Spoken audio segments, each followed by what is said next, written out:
You'll find yourself hopping a little bit further forward today, dear Leo. And I say hopping because it feels as though some of the movements that you're making in your life are not tiny steps anymore. There's a idea, there's an energy of, oh, I'm hopping over this now and I'm going to jump over to the next thing and then move over to the next thing.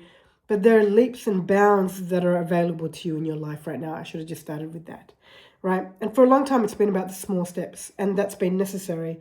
For now, and only a little while, leaps and bounds. And leaps and bounds, I say only a little while because remember that each leap and bound that you create or take or whatever has its own adjustment period. In fact, any change in life has an adjustment period.